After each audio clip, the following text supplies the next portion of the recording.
Λοιπόν, φίλες και φίλοι, τι έχουμε εδώ πέρα? Έχουμε ένα Kymco AKK550. Ουσιαστικά αυτό είναι ένα μοντέλο πίσω, αλλά μην φανταστείτε ότι έχει τίποτα φοβερές διαφορές. Εδώ αλλάζει λίγο το όλο το κουστούμι, λίγο τα ρολόγια, τα traction control κλπ. Γενικά είναι το ίδιο μηχανάκι και εμείς κοπιάσαμε πολύ, γιατί για να βρούμε αυτά τα λουλούδια να ταιριάζουν με το χρώμα του μηχανακιού έχουμε κάνει το γύρο των Χανίων 15 φορές. Αν και αν ήταν 2 μήνες πριν το βίντεο θα υπήρχαν άπειρα τέτοια. Παντού. Θα τα ψεκάζαμε για να εξαφανιστούν. Λοιπόν, σε αυτό το βίντεο θα μιλήσουμε με τον ιδιοκτήτη αυτής της υπέροχης σκούτερ μοτοσικλέτας.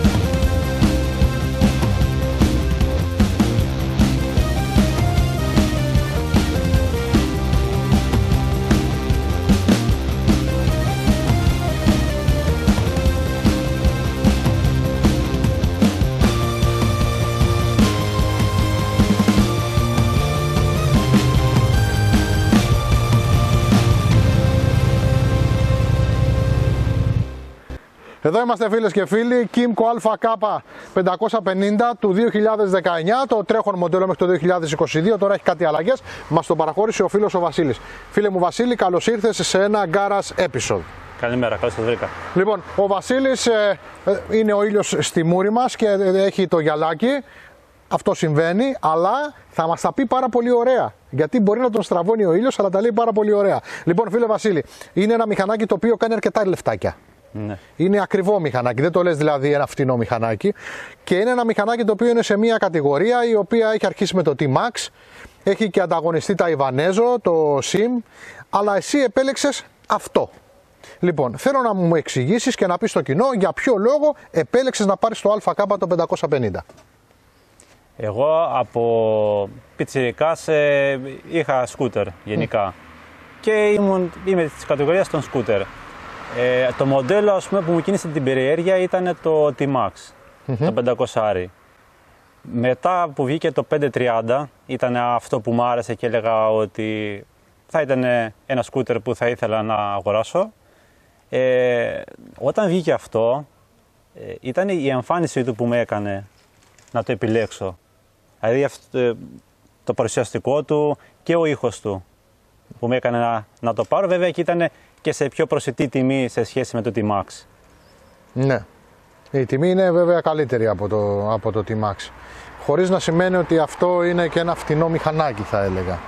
Λοιπόν, και ωραία. Τελικά το πήρες. Έτσι. Λοιπόν, το πήρες καινούργιο μεταχειρισμένο. Μεταχειρισμένο το πήρα. Το έχεις πόσο καιρό? 2 χρόνια. Αυτά τα 2 χρόνια το έχεις ευχαριστηθεί, ήταν εντάξει το μηχανάκι στις προσδοκίες σου? Και παραπάνω θα έλεγα. Για πες, ανάλυσέ μου το. Την ανάρτηση. Βέβαια, έκανα μια αναβάθμιση, γιατί έχω λίγο ένα ψηλό θέμα με τη μέση και έκανα μια αναβάθμιση στην ανάρτηση. Δηλαδή? Πήρα την Öhlins, ναι, την ανάρτηση, ναι, που είδα και εκεί η διαφορά. Ναι, έχει πολύ καλές αναρτήσεις. Είναι και πλήρως ρυθμιζόμενη, ναι. Και οι άλλες ήταν ρυθμιζόμενες, αλλά το όλιο εντάξει. Η δικιά του δεν είναι. Δεν είναι? Δεν είναι η δικιά του. Αυτή είναι. Και με προφόρτιση και όλα. Το μόνο βέβαια που θα το σκέφτομαι κιόλας και να το κάνω είναι να επενδύσω στην σέλα. Αυτό θα σε ρωτούσα αμέσως τώρα. Ναι, είναι πιο σκληρή. Είναι σκληρή. Σε προηγούμενο μοντέλο που είχα το Exciting το 400 ήταν πολύ άνετη η σέλα. Μπορούσε να πας από εδώ μέχρι το Ηράκλειο και να μην πιαστείς. Σε αυτό θα θέλω να κάνω μια στάση, μια μετατόπιση λίγο κάπως. Αλλά βέβαια σε εννοούμε ότι εδώ είσαι πιο άνετα. Δηλαδή στο ύψος το δικό μου είμαι πιο ανοιχτός και άνετος. Ναι, για να είμαστε ειλικρινείς, δεν είναι ότι δεν είναι άνετη. Είναι άνετη σέλα. Είναι σκληρή. Ναι. Θέλει αυτό που λέμε, ένα ζελεδάκι, ένα πανάκι τόσο, ένα ζελεδάκι, να το περάσω τα πετσέρις από κάτω. Και τελείωσε. Αυτό ήθελα να σε ρωτήσω. Λοιπόν, επίσης, όταν με πήρες τηλέφωνο για το μηχανάκι, μου είπες ότι φοράς εξάτμιση, την οποία σου είπα να τη βγάλεις για να είναι το δυνατόν πιο μαμά το μηχανάκι κατά το βίντεο. Τι γίνεται με την εξάτμιση, κάνει πολύ θόρυβο, έχει καλύτερες επιδόσεις? Ο θόρυβος της μου άρεσε πιο πολύ και πιστεύω ότι του ταιριάζει. Ναι, αυτό έχει πολύ ωραίο ήχο, αλλά είναι λίγο πιο χαμηλό. Βέβαια η Kymco, και αυτήν ο ήχος είναι απίστευτος, γιατί βέβαια η Kymco δοκίμασε 40 εξατμίσεις μέχρι να καταλήξει σε αυτήν, στον ήχο αυτινής. Βέβαια το άλλο είναι λίγο πιο δυνατό και δίνει, και γι' αυτό το λόγο τη φοράω, την άλλη εξάτμιση. Έχεις κάνει κάποια άλλη επέμβαση στο μηχανάκι για πέρα από το αμορτισέρ, τους πατητήρες που βλέπω είναι αισθητικοί, καθρέφτες βλέπω είναι άλλη αισθητική, και την εξάτμιση? Έχεις κάνει κάποια άλλη επέμβαση? Το variator είναι δικό του? Το variator δεν είναι το δικό του, είναι της Polini. Το είχε ο προκάτοχος και το κράτησα κι εγώ. Τώρα βέβαια σε κάτι ψηλοπλαστικά για δική μου πινελιά έχω κάνει βαψίματα. Αυτά που φαίνονται με την πέρλα. Τη μαύρη πέρλα. Ναι. Γιατί η μπλε είναι δική του. Ναι, αυτό εδώ. Ναι, κατάλαβα. Ναι. Πέρα από εκεί δεν έχω κάνει κάτι άλλο. Φοράει και ένα φίλτρο μαλώσια ελευθέρας, και αυτό από τον προκάτοχο. Ναι. Το μηχανάκι είναι πολύ κεφάτο στο δρόμο. Εσύ πώς το βλέπεις? Εγώ, ας πούμε, και λίγο λιγότερο να ήταν δεν θα με πείραζε, να πω την αλήθεια. Δηλαδή αυτό το νεύρο που κάνει, το ξέρω. Βέβαια, αν ήμουνα Αθήνα κάπου εκεί που γίνεται και παιχνίδι στα φανάρια, εκεί θα ήταν ό,τι πρέπει. Δηλαδή, εμείς δεν είμαστε παιχνιδιάριδες εδώ? Εντάξει, δεν σε βρίσκεις στο φανάρι τόσο συχνά όσο είναι στην Αθήνα που έχω δει. Ωραία. Και για να κλείσω τον κινητήρα, και η κατανάλωση? Η κατανάλωση είναι 4,5 πάνω κάτω.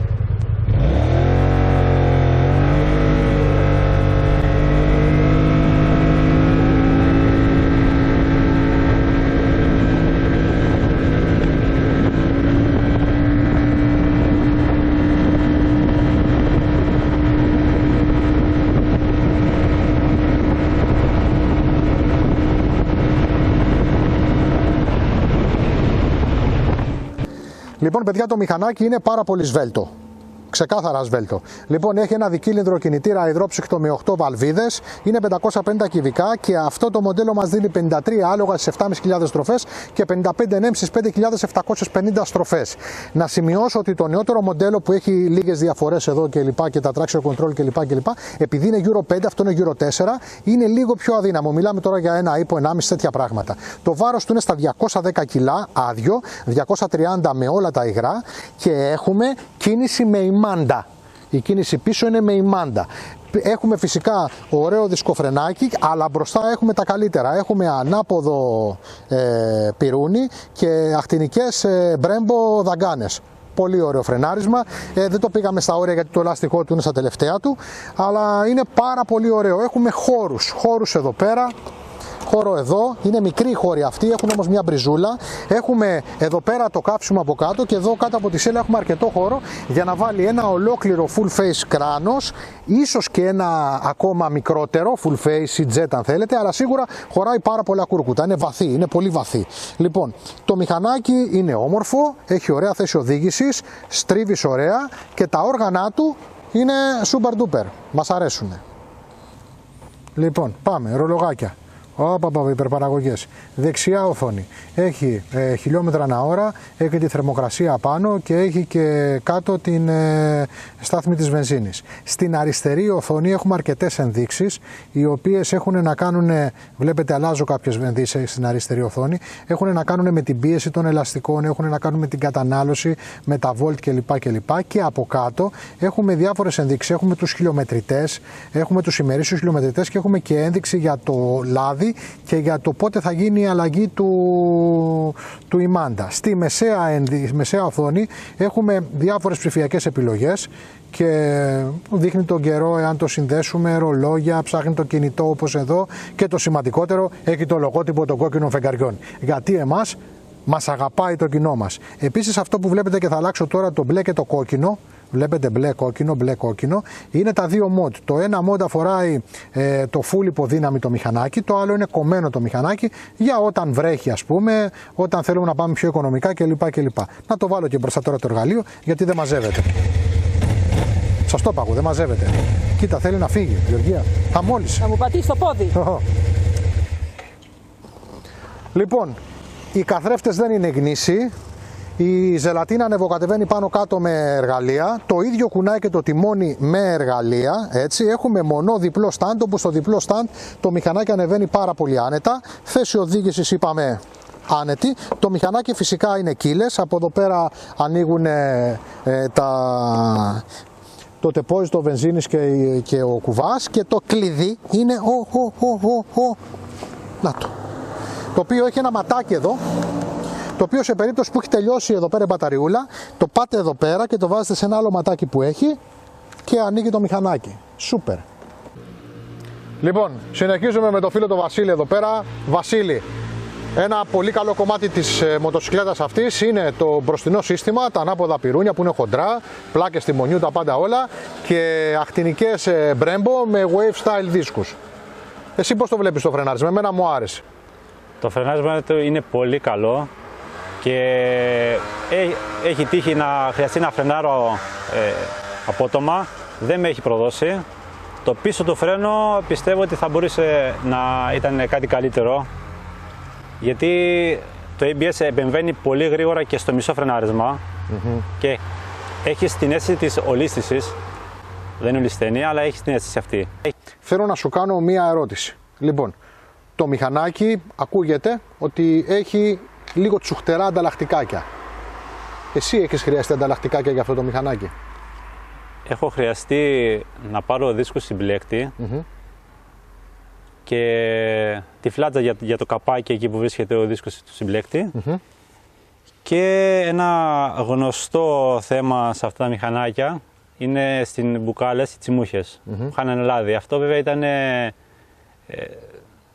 στα μοντέλα τα αρχικά, βέβαια μετά βγάλανε καινούριες τσιμούχες βελτιωμένες που δεν είχαν το θέμα και έπρεπε να γίνει η επισκέψη μπουκάλες. Τα ανταλλακτικάκια ήταν φθηνά, ακριβά, πώς ήταν? Οι μπουκάλες μου βγήκαν όλα μαζί κάπου στα 110. Ωραία. Το μηχανάκι μου έχεις πει ότι το φτιάχνεις εσύ. Ναι, κατά το πλήστον, ναι. Όχι τις μπουκάλες, αλλά βαριατόρ, δίσκους, αυτά τα κάνεις εσύ. Είναι σωστό αυτό? Εγώ τα κάνω γιατί μπορώ να το κάνω. Βέβαια πιστεύω ότι την προσοχή που θα δώσεις εσύ και το μεράκι πάνω στη μηχανή που το έχεις πληρώσει, δεν θα το κάνει άλλος. Δηλαδή ας πούμε εγώ κάθε φορά που θα ανοίξω το βαριατόρ, θα καθαρίσω όλο την κόκα μέσα, καινούρια γράσα κάθε φορά. Αυτό είναι πολύ ωραίο, φίλες και φίλοι, γιατί παλιά τα μηχανάκια τα αγοράσαμε με ένα manual τέτοιο και με πολλά εργαλεία. Διότι παλιά τα μηχανάκια, δεν έχει σημασία αν ήταν enduro, motocross, δρόμου, σκούτερ ή οτιδήποτε άλλο, τα φτιάχναμε μόνοι μας. Τα λύναμε μόνοι μας, τα διαλύαμε και τα ξαναφτιάχναμε. Οπότε υπήρχαν τότε και μερακλείδες ιδιοκτήτες που όχι απλώς κάνουν ένα σέρβις που κι αυτό έχει χαθεί στις μέρες μας, αλλά που διαλύανε στα εξών συνετέθη όλη τη μοτοσυκλέτα και την ξαναδένανε απλά γιατί θέλανε μία εβδομάδα να ασχοληθούν να κάνουν σέρβις το χειμώνα στο μηχανάκι τους. Και ας είχε και 5.000 χιλιόμετρα. Λοιπόν, ήθελα να προσθέσω κάτι. Βεβαίως. Σε αυτό πάνω που είπες. Εγώ, ας πούμε, π.χ. τη μηχανή δεν την έχω δώσει ποτέ να την πλύνει άλλος. Θέλω να την πλένω εγώ. Όχι ότι δεν εμπιστεύομαι, αλλά είναι μια διαδικασία που σε δένει με τη μηχανή. Σου αρέσει και εμένα μου αρέσει.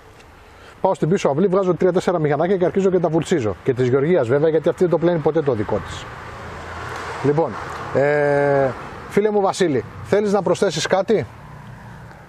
Θα ήθελα να πω ότι σε αυτούς που θέλουν να τα αγοράσουν, ναι μεν είναι μεγάλο σκούτερ, είναι νευρικό σκούτερ. Για την πόλη, άμα το συνηθίσεις, θα είναι σαν ποδήλατο. Απλά το βασικό είναι και σε μηχανές και σε σκούτερ και βασικά και σε ό,τι οδηγάς, που λένε και καλά για την πόλη δεν κάνει. Αν δεν έχεις τα χέρια σου χαλαρά και είσαι σφιγμένος, όλα θα σου φαίνονται βαριά. Τώρα βγαίνουν τα 500 τα Adventures αυτά τα κιλά, άδεια είναι dry 230. Αλλά εντάξει, προφανέστατα συγκριτικά με ένα μικρό σκούτερ, και εγώ έχω πει στο βίντεο το δικό μου ότι δεν είναι για την πόλη τόσο. Βέβαια, ό,τι συνηθίσει κανείς και ό,τι έχει. Λοιπόν, Βασίλη μου, σε ευχαριστώ πάρα πολύ που ήσουν μαζί μας. Σε ευχαριστώ πάρα πολύ που όχι μόνο μας έδωσες το μηχανάκι, αλλά στάθηκες και μπροστά στην κάμερα. Γενναίος. Λοιπόν, φίλες και φίλοι, Βασίλης. Πάμε, Βασίλη μου, φεύγουμε.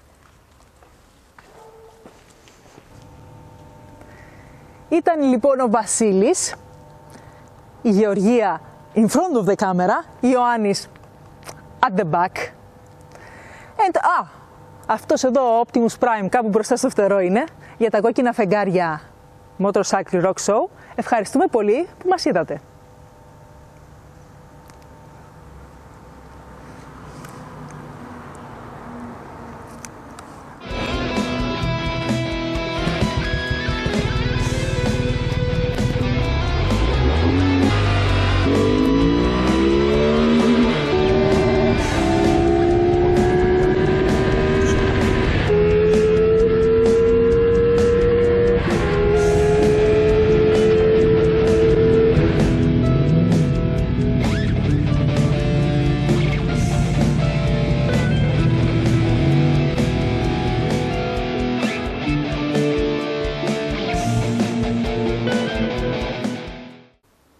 Όπου Βασίλη, ψέχω αφήσει στον ήλιο εδώ πέρα, καημένα και δεν μπορείς.